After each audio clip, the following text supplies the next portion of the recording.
Hi, this is Nancy from Bayer's Pampered Stamper. We're going to talk about a little make it take it called a buckle card. So this is what it is we're going to be doing today. It's got a little slit, and when you open it up, there's a double butterfly. Fun to do, a variety of any kind of decorative paper, any kind of stamp on the inside. It could just be a sentiment, and any kind of element that you would like to come through. So let's talk about how to do this.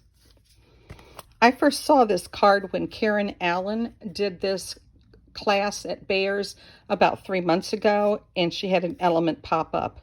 So you would use an A2 card, which would be 8.5 by 5.5. Score it down the center.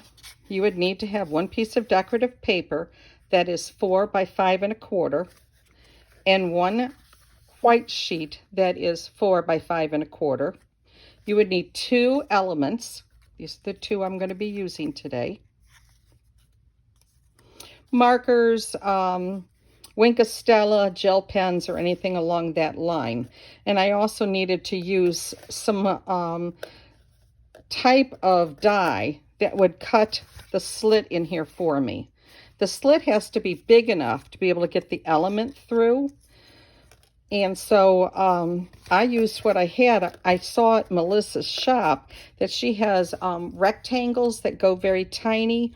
She has pennant sentiment strips that would work as well. So I used this one of these instead. So the first thing you want to do is adhere the decorative paper onto the card's base. And then cut the slit. When you cut the slit, you want to make sure that your element will not hang over the edge of your card. So you want to double check that out. One could be cut here, one could be cut at a little different angle. It really doesn't matter.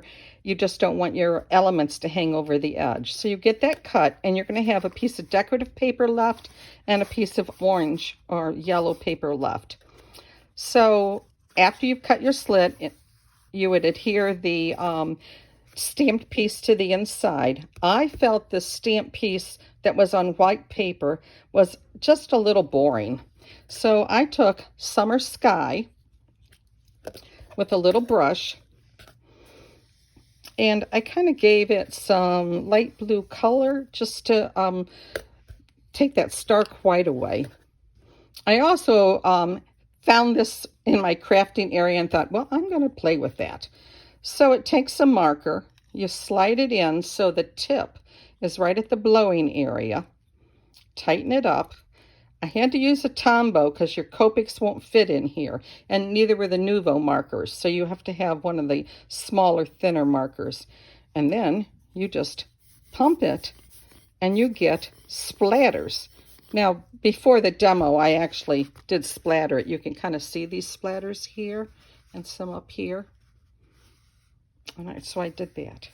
So this was obviously pre-colored, pre-background with a sky blue or summer blue, and I don't know, spritzed, I guess we could call it. So now I want to attach my butterfly, at least the first one that's going to be on the bottom. Put a little adhesive along the back in the center, and no matter what you pop up, that's the way you would do it. Whatever's coming out down the center, and it fits nicely through the hole, and it's centered in that slit. I'm going to leave that on the inside. I'm going to take the second one, do an adhesive on it, and place it directly on top so that you have a card with a double butterfly here. One of mine's not butterflying there.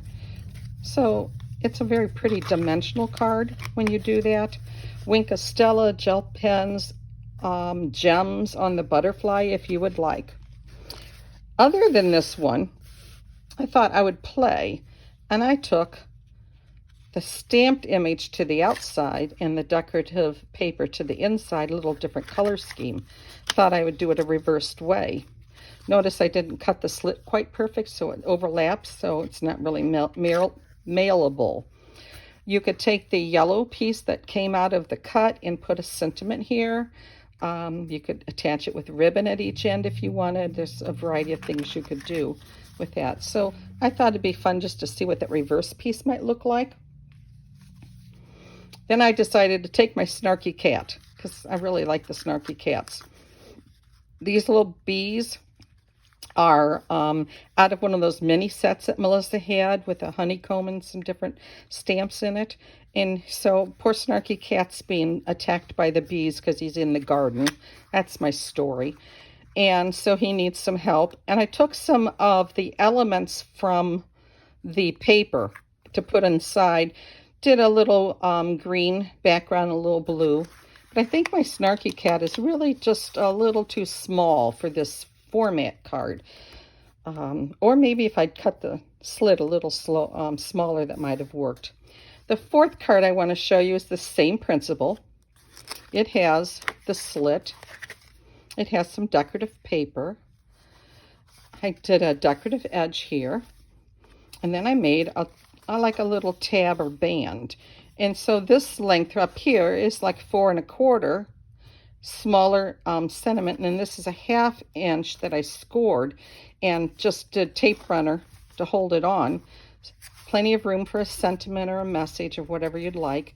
And then I used Velcro to hold that down. Trills is the decorative piece there. So the principle for each card is the same. Decorative paper can be whatever you want, and the stamp of whatever kind you'd like. All you need is to have, you could X-Acto knife your little slit too, but that would never happen with me. So you have fun stamping.